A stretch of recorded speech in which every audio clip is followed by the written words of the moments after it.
Vous regardez Safety Télévision, mesdames, messieurs, bonjour et bon dimanche dans votre chaîne préférée, donc la chaîne de proximité, la magie de la promotion. Donc c'est votre émission Safety Live. Donc on est là, on est ensemble, il n'y a pas de souci. Nous vous disons un grand merci pour la confiance, la fidélité à travers votre émission préférée, votre chaîne préférée. Donc on est toujours là, c'est votre show le plus chaud de tous les shows de l'Afrique centrale. J'ai dit un grand merci à Ampère Moulumba 56 Siadja Bao qui est à la réalisation cet après-midi, et derrière le caméra c'est Shadrach, mon frère Shadrach, donc Mobile ya Pembe mais à Bandundu. On est ensemble, pas de souci. Et donc lui aussi qui est derrière la caméra. Donc j'ai dit un grand merci à mon frère qui vient de m'assister, donc mon frère Ben et le Nyanzambi, donc frère Ben, donc de nouvelles réécrits. Donc on est là, on est ensemble aussi, il n'y a pas de souci. Un grand merci à DRH Jonathan Lou Yalou, et un grand merci aussi au directeur de programme et de production, M. Trésor Candol, le mignon garçon Aigle. On est là, on est ensemble, il n'y a pas de souci. Moi c'est Diego Fayen, le magnifique, le présentateur de cette très belle émission Safety Live. Tema, un titre de Diamond Platnumz que nous allons kiffer ensemble avec vous. Si je parle même langage avec Daniel Malolo qui est du côté de la régie, cette très belle chanson fera vraiment plaisir au boss, les full boss, les régies des hommes moniteurs. Tu lui croises dans ton chemin, tu es béni. Donc honorable Betty Pitilo moi Nzita. C'est parti en musique et on se retrouve tout juste après. De retour sur ces plateaux là, c'était Tema, un titre de Diamond Platnumz. Cette très belle chanson a fait énormément plaisir à vous tous qui êtes branchés en ce net moment. Vous nous suivez de partout via nos bouquets. Nous sommes sur Easy TV, canal 126, bien canal 137. Parce que place nous sommes à 126, place nous sommes à 137. Nous sommes sur Mediasite, Blue Site, TNT, StarTime et bientôt dans les autres bouquets déjà. Voilà, on a Marcassia, les boss Betty Petit, le Mwanzita. Merci beaucoup pour la confiance. Donc on est là, on est ensemble avec tout ceci. Bon dimanche à Héritier Kagi, charge. Et bon dimanche à Mirka Kassé qui est là pour le gars, à Tony Leader depuis Nchili. Donc il y a beaucoup de gens qui m'écrivent ici déjà parce qu'on est là, on est en direct. On est là, je vais recevoir aujourd'hui des artistes. Donc le nouvelle vague bien sûr de la musique urbaine congolaise. Donc je vais recevoir Shelda Ngoma, donc une chanteuse à voix, et je vais recevoir Blacky. Blacky, vous savez qui est tellement trop. Il est le leader du groupe IDPS, mais donc je vais commencer avec Shelda Ngoma. Là je pense à celui qu'on appelle Ige Ndinga Mvwandu, donc qui me signale qu'il est branché. On est ensemble, pas de souci. À CGI Ventilulu, c'est de la part de Ampère 56. CGI Yves Ntilulu, CGI Ntilulu. Voilà, on est là, on est ensemble. Nous allons marquer une petite pause en kiffant cet élément, bien sûr, de Shelda Ngoma, sa prestation, et je vais bien sûr la recevoir sur ce beau plateau. C'est parti, en image, play. J'espère que cet élément a fait énormément plaisir à vous tous qui êtes branchés. Donc là, j'ai dit bon dimanche à Laura, Biji, Mini, Poupée Noire. Donc on est là. Donc vous avez mon maïs, les morts, moi, vous bapé mon corps. Donc on est ensemble, pas de soucis. Bon dimanche à Jackie, ma consoeur à moi. Donc l'artiste est là, je vais la recevoir bien sûr. Shelda Ngoma. Parce qui est pas trop pirater mbote mais ça va bon respecter les gestes barrières car bonjour et bon dimanche. Bonne année. Bonjour. Bon dimanche à toi aussi. Yo fêté ouais. Gaï. Le 25 même que tu allais nous le 25 tu fêtais na Safety, le premier tu fêtais na studio na Jeune Courageux. Sinon la santé. Ouais ça va. Ni Jeune Courageux nous dans bisoto en général toi kitoko toi bien. Voilà. Vous après te répondre à ma question, nous sommes mal posé. Ah non. Nous sommes bon batté. Voilà. Voilà. Mais est-ce qu'on va te vendre faut celle là non ma bibi. Ma bibi. Extrait on a le nom tellement fort. Ma bibi faye ba mosala ndako mama mosala nyoso ya bakima ya oboye bakana ya kolambate ma bibi babotola yo ye obale kakona bulo mama ozala likangu na ye. Voilà, donc Bobby laissons les talents s'exprimer. Si on dans un talent naïf Donc, faut que tu casses l'esprit. Félicitations, hein. Tu es une ok, chanteuse à voix. On a vu que tu as oublié ta maman solo vraiment trop. Donc voilà, on peut se mettre. Merci. Aimable téléspectateur, c'est Shelda Ngoma. Donc, Shelda, avant tout, tu as oublié ta maman solo, ma bibi. Ma solo, il y a village chez Tembo, tout là. Parle-nous un peu de ton parcours. Le vrai nom de Shelda. Chez nous. Chez nous là. Chez nous là, Ngoma. Chez nous là, Ngoma. Amsini. Amusini. Amuswahili. 100%. Ya wapi wana? Ya kindu, vraiment ya kindu na Goma. Na mboka vraiment na est. Utape kuna? Na botama. Botama be kuna? Na botama na Goma na yokola kisanga na kuna ikini. Yoki ana à peu près ba âge. Na awa na Kenya. Kini awa na yaka na 12 ans. Et puis na yo zonga na ye na âge à 14 ans. Voilà. Maintenant bet la biso no parcours. Cause on peut mannequin pour bien. Cause on peut être star au cinéma. On ira ndule. Mais oui. Na mana musique na ndako. Ndako viki na ndo yemba imba toso no mona ba wera ensemble, ba papa na biso ba wera ensemble, ba jibe. No ka posa musique ba maman na biso ba Chala mwana ambiliade. Non ba Marine Samu ba nini. Nga funa yemba ka viki na ndo yemba pe trop na ndako. Mama so ozo chama kelele, ozo chaboy. Ba yoko tsanga na ko ma choriste na ba na nini. Na Saint-Luc. On a pas musique qui va bien de na kisanga na ndo yemba ba ko bina ba majorette, ko yemba pa na ba groupe A wani. Et puis na yo ça ko bien na Saint-Luc. Na yo yemba na ko yemba na Saint-Luc ko bina ba majorette. So na comme on compte na ben. No mo poste na comme poste na on la poste na le capé na TV. Et pour le côté dans la ben on ndeni na yemba so na yemba ba ka bien. So na yemba bien est-ce que ba dongo vimbi sanga mutonga te. Funa yemba ne tant na yo kokisa ba 18 ans 19 ans na yo ya epa ya Fabregas le maestro na est-ce qu'on a posa na kota label na epo na label na kota na bandomo na da Tatiana Kroza na label tant Tatiana yo longwa na yo nga fa ba kota nga label funa kota na mas ko kende pas Fabregas trop Fabregas abi oza mine oza mo mkenga bibos na la posa na yemba. Non, que sur l'anda, qu'on boit un bizarre, on t'a même un merveille. Pour merveille, les camarades ont un beau cas. Mais minga pas maestro qui n'a pas besoin de babi, mais non, est-ce que la musique n'a pas besoin de bon dima. Alors moi, ça rend donc que nanda, on a qu'on a pas musicien et nanda, mais non, les canaux télé, t'es pas. Non, on a ce qu'on retard, bien. Dieu peut savoir retard, bon, on a ce qu'on pose dans les canaux télé. Pas biso ba do boy yo so le kikaka yo so obeta pa no balinga to sa musique maman so esa nga skolo kangalo maman so na pas so esa nga so eli biso diplôme to ba no soutenir yo na musique na yo mais à condition faut na diplôme na yo viki na la ba on peut diplôme batika ba comment sko tika nga na kenda so na kei na zongi na kena zone to na mo kende sko mo bimba pona ko tada na ben la mo sko fabriquer so mo lexanga na mo via comme lexanga tantoni. Non, est-ce que pas vibratoire? Pas vibratoire, pour l'instant, une année. Pas vibratoire, après pas vibratoire. Na moi, quoi, la coquille, na vanda na ba connaisseur la musique. Na moi, ce que tu as assez, na coquille, na nga, na rosa la paix, na simba paix, pour battre banda, c'est plein la déjà. Ndé na yo, na local gaz. Mais là, on le kina ndak. Tu vis que ton os sur la décharge vient, na pire petite naïe. Na soliste na mona comment na atie ba t-shirt ba chapeau na statut ba cette nouvelle la marque nini ya lamba ya biteza logo ya label na ngam na label oh oui na la label banda kala kutu na na film ro na kati ya solo oh ya bitati na ro lien pe ya chanteuse na zala ne wana ngapena interga non ti tanto sola bon et si là on peut te sola surtout mon raison ça benga ba pourquoi. Oh, tu es à la maison, tu fais quoi? Non, rien de grave. Oh, tu peux passer. Moi, c'est passer au studio. Est-ce que awa, on peut poser pe loco?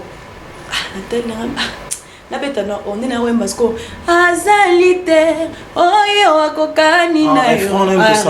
OK. Donc c'est refrain na bien tu ne peux battre pas. Si tu dois travailler mon téléphone dans mon bateau. Ah, t'es là bon, ça bon, dès qu'il te retourne ba rotika mo. Le Lopé intervient dans la groupe Naïa, j'ai encouragé la belle. Voilà, ça c'est très bien. Ouais. Maintenant, c'est quoi ambiance n'a j'ai encouragé parce que Naïa artiste est basé Bélé. Ouais, Bélé. Et Bélé. Parce qu'ambiance c'est ça les cas comment? Ouais, tout ça bien même moral. Il y a un central, mon centre, mon boy. tokutani siko tona bolingo mo be recroire te obi ba misuno ba bimite non pe ba bimite misuno ba bimite par rapport que te faut na œuvre siko bon ouais na œuvre te na ba bimite peut-être ils allaient bon tout c'est belé ah donc yo c'est intéressant na mam na yo oui pour ngape na za le roi apeka moleki nzela pe kasi yo ki na œuvre en tout cas c'est ba il pèse ba na œuvre na bon ba produire en kuna za bon so za ozan oyene loko ozo sali 10 ans mais so no comité ba ko to studio ndele parce que on a obibo ba on na ba bimite na ba yena ba œuvre te peut-être non ba ngana yebite bureau oh message la belle na bino sur ils ont le problème toni oh na so poser question sur le problème soki ba yaki na ba œuvre tongo to bima yem sunzela mo mso ba bimisi ba yide pesa bimisi nga bimisi bango le tant que yo mona no ba yide pesa nanga seke no bango ba bimisi te OK c'est bon na ba koti studio te po na ba comité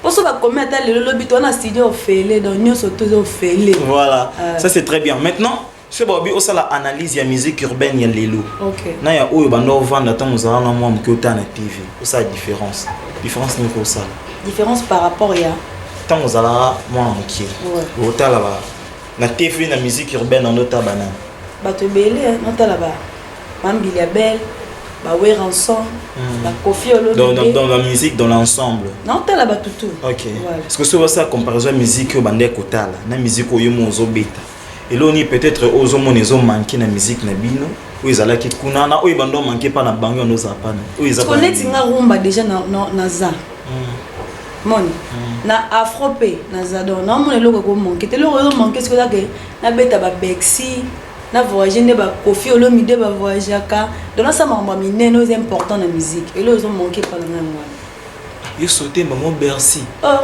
mais là j'étais pas mon concert dans mon gouno beti parce que jusque là on so presté là na beta c'est la différence entre prestation na concert yo mo prestation ko za la bengo na boîte mo boki ka prester mais concert za ba instrumental ba chi ba micro zo yema ba ba parce que de beta concert yo mo oui ya yo mo na voyage ku dana kena c'est là concert ya yo mo bozo ndi mate bonne obeta ouais on a village chez Temba to la beta no yanga mo na beta suna gaz bozela OK le village chez Temba zaye concert pena Shelda en concert au village chez Temba enlever les rideaux coutu ya JB mais un concert non te lever les rideaux yoka kaste loba concert yoka siko ba invité ngati lever les rideaux da orchestre ngati il faut ebetiti abotan soto kita ale JB amatia yembi ezani ya prestation OK prester na concert à bateau mais ce qu'on fait belo monga tanga na musique tanga na bota minde na musique ya na lobby ya mama otanga tito solo yusko mota netike mais mama sko place mo boy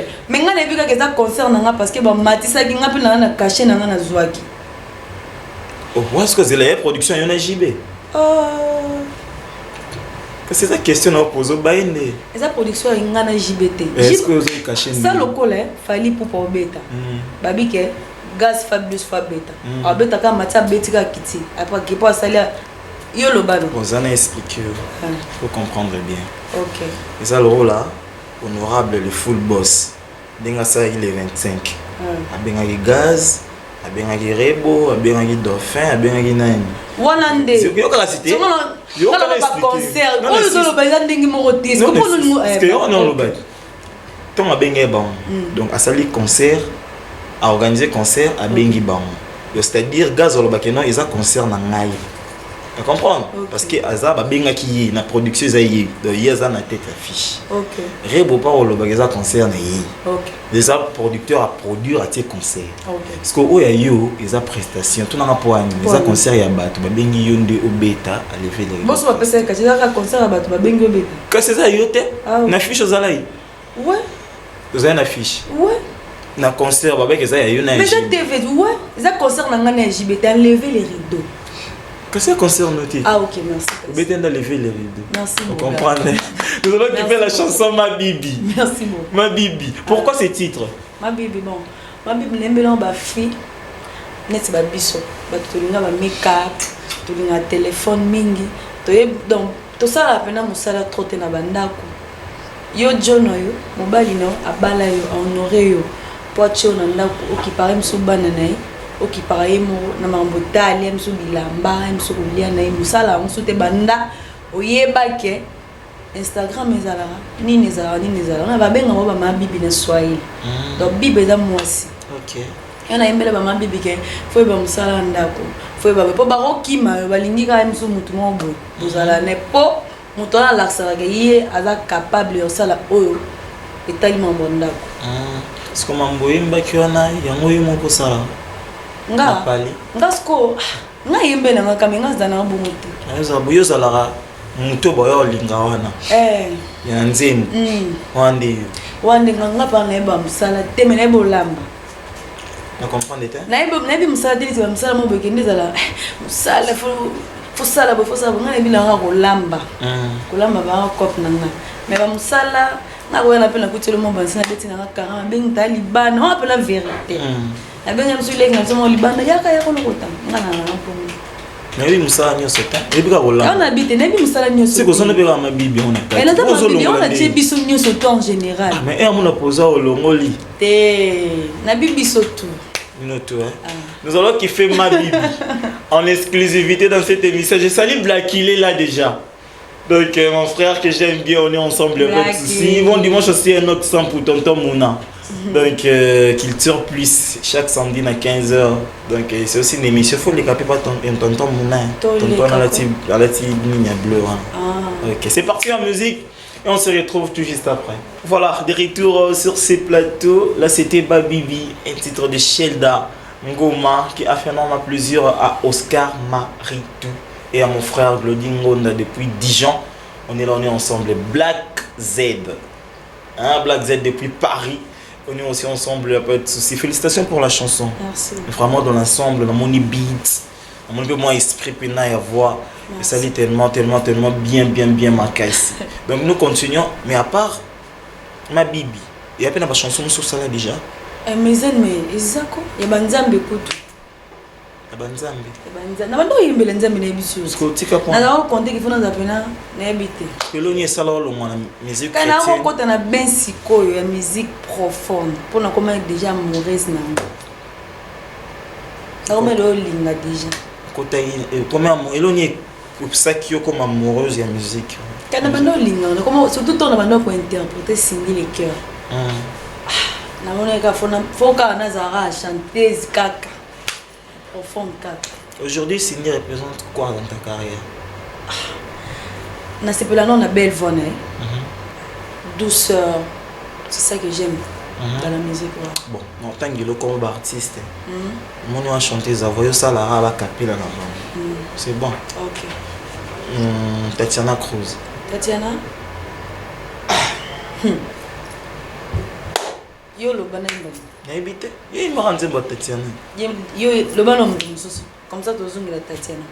Mais on m'a posé la question. Le banane. Aime so nzemone qui mi na musique. So yebito bike to yebite to leki. Koloba ko yeba te za ignorant. Bon ça va. Voilà. Oyebite.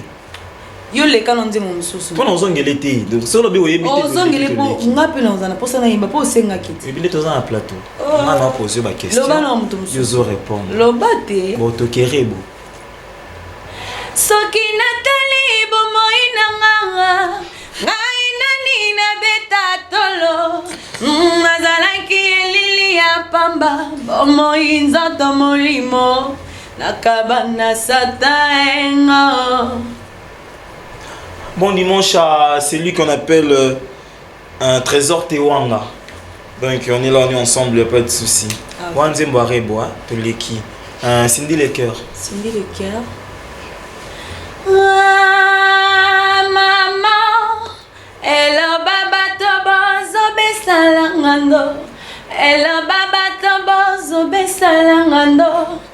Lelo na réfléchissant à la pessie raison. Ya kimvula na kati ya ebale. Polinga kyo sentir ma inzoto mobimba. Lustra Mobutu. Mais nous aimons so habiter to leki. Bato tanga ko ba mission ba ko saboter ko. Oh. Zela. C'est simple. Lokuta monene, oya kanisaka, Mobutu akufa mes condoléances. confiance. Waya.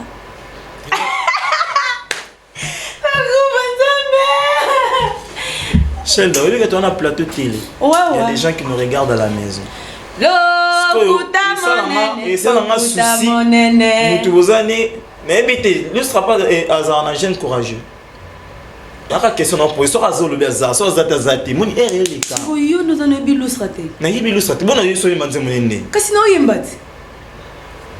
Nzembo ne yango. Abu lusra kufa. Te natangi komba Mobutu. Lusra kufa tata yo mo lusra au nom de Jésus. Bon ça les à terre. Te lusra ninga ba ondi mona TV zo bo baninga. 2021 ba ba il faut qu'on dima. Te nga ondimati. Lustra na boyete yo tuninga Mobutu. Lustra Mobutu, comme on est en moi. Ah, Mobutu na Nzembo le lustra.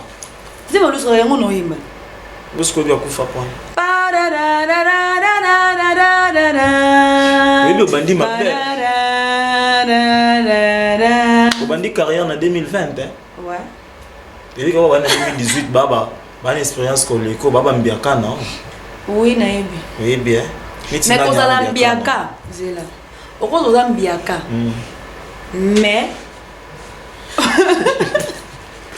Mesdames et messieurs, nous sommes déjà à la fin. Message relation à ma fan. Ah, ma fanatique tout ya Sheda ngoma. Donc ma fan nga tout na linga bino makasi. Ndepe bino linga ngando pesa nga confiance, ndinga pesoso na linga bino donc tenez-vous prêts, dis-leur à rêve. Je suis en plein de studio. Non préparé. Donc cette fois-ci, nous allons danser encore. Voilà, ça c'est très bien, quelques dédicaces rapidement. Ah, Oscar Mareto, Diogo, Christelle Mboto, Glodingonda, Petit Micha Moulongo, IDPS, Nalingabino, Makasi. Donc, j'aime courager mon bimba, là-bas. Voilà, c'est ça. Lustra, IDPS, Nalingabino, tout. Un mystique. Nous allons marquer une petite pause. En kiffant cette très belle chanson, on se retrouve tout juste après pour recevoir l'artiste Blacky. Merci beaucoup. On a accepté l'invitation à Bissou. Merci, c'est la première fois que tu as merci na Safti Mabimba. Lela bino makasi. Voilà. Ah, Safti. C'est parti en musique. Non, c'est vraiment que ça. T'as ma bibi, juste un extrait en père. T'es bon, ni bâti concert en été. Bah, tu sais qu'on déjà. Bah, on s'en Voilà, c'est parti en musique. Et on se retrouve tout juste après.